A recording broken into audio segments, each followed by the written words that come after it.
here in the Ozarks, of course, and I wanted to give you guys a real quick walk-around video of our new rig.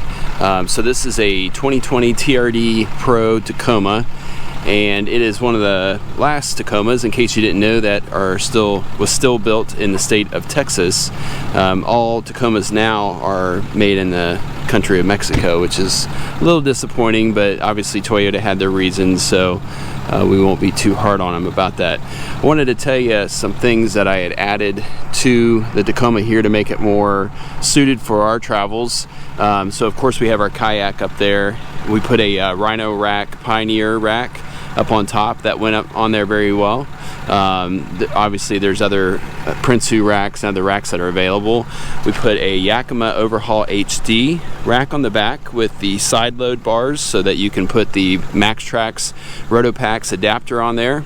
Also, moving around here, you can see they also make a really nice MaxTrax mount that you can put on there that actually integrates in the back side of the MaxTrax.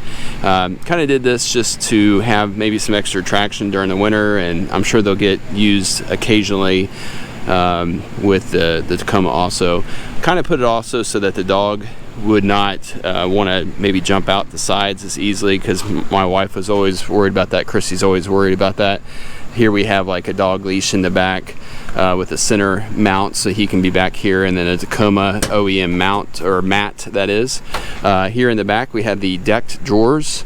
Now these are really nice. They go in really simply. You can put different things in there. Obviously I don't really have that much stuff in there so far. Over on this side, to show you, we do have our Blue Ridge Overland Gear tool roll, and also the ARB and the Blue Ridge Overland Gear tire kit, excuse me, there. So that's awful handy, and you can keep your tools in the back here. This won't be hauling things all that often as far as like for a work truck, so giving up this extra space and having the capability of having the toolbox in there is a really big deal, and then also being able to lock it all up. So here on the top, the kayak, if I do need to get like some lumber, my thought is that obviously I can hold, 12 footers a lot better than most people can, because the rack is level all the way across there, and then it has this different tie down points. Some of you might be wondering what the heck that thing is up there. That is actually the platform that Ozzy stays in, and we went out on the lake yesterday and it worked out extremely well. He just laid down up there, he stood up in it, he felt stable. We were able to put our cooler behind there. So if you guys have any questions about that, make sure to put it in the comments.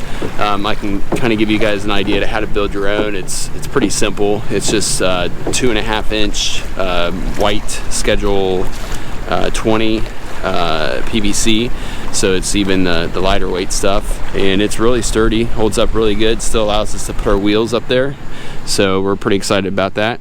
One thing here in the back also, I wanted to show you guys this off.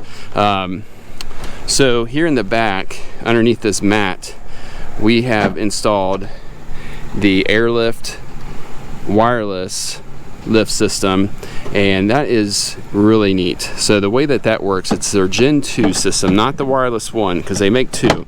This one actually allows you to do both sides individually, and you can see I even put the fittings there so that if the pump doesn't work, you can manually pump it up. This is not a standard install. This is something I decided to do to keep it out of the elements.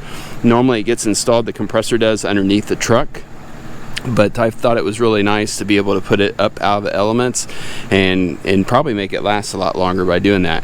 I'll show you the remote real quick. It is pretty cool.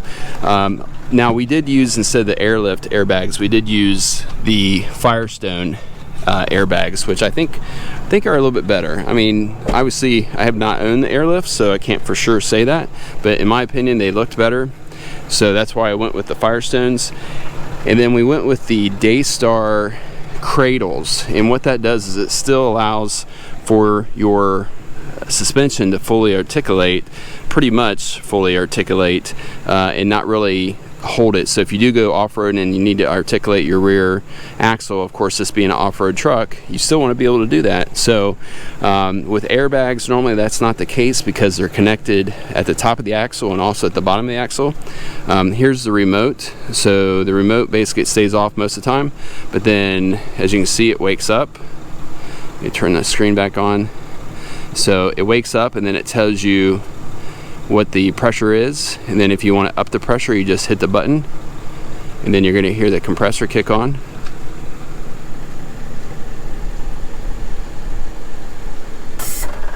So there's the compressor, and it basically just pumped it up a couple more pounds on each side, and then if you want to take it down, you just take it down, and then it'll release the pressure. So it took it up from 26 to 28 and back down to 26 just that quick. So pretty neat. The reason why we did that with the airbags is because with the trailer, it did squat down the back, and obviously with the decked system in the back too, that added a pretty good amount of weight with the kayak and everything else. So this really does take it back to where it needs to be. I think 26 is where I had it going down the road. It seemed to ride pretty good there, so that's what we did. Also, so to keep moving on here with the modifications that we did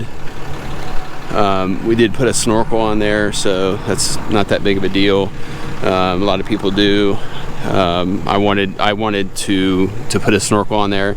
Now these TRD Pros do come with snorkels from the factory. They don't call them snorkels, they call them desert intakes. The problem with those are, and this is something to keep in mind if you're like in the market for a TRD Pro, the problem with those is that it goes all the way up the A post here, and it will actually be in the same location as where the corner of the rack is. So as you can see, that's nowhere near it, but keep that in mind. I'm glad that it did not come with that option. This particular truck came with every option that they do offer on the TRD Pro, except for the Toyota accessories that the dealer adds on, but it came with every one that they do offer as far as factory options, and then they also have those accessories that you can add on, but it came with most of them. The one thing it did not come with is this little step down here, and I can't say how much I've really liked that little step right there, and it's not much money and takes about less than an hour to put on, so really pretty easy, and it makes it really nice, especially for tying down the kayaks up in there, to have that step. So definitely recommend that addition. Other than that, I guess I will show you real quick the Orion kennel that we have in the back, just so you know that it will fit. So Ozzy is an Australian cattle dog, as you guys know, well, some of you know, and so Ozzy will weigh about 50 pounds. This kennel here is I forget what size it is. I don't want to quote you what size it is and then you end up ordering the wrong one. But just know that they do make a size that fits perfectly with the seats folded down in the back of the Tacoma. And he has plenty of room in there, really plenty of room, even when he grows into it. So we'll go over here, and for the last part of the setup here, we'll go ahead and just check out Ozzy's little setup. He's just chilling out on his little bed there, wondering what the heck I'm doing.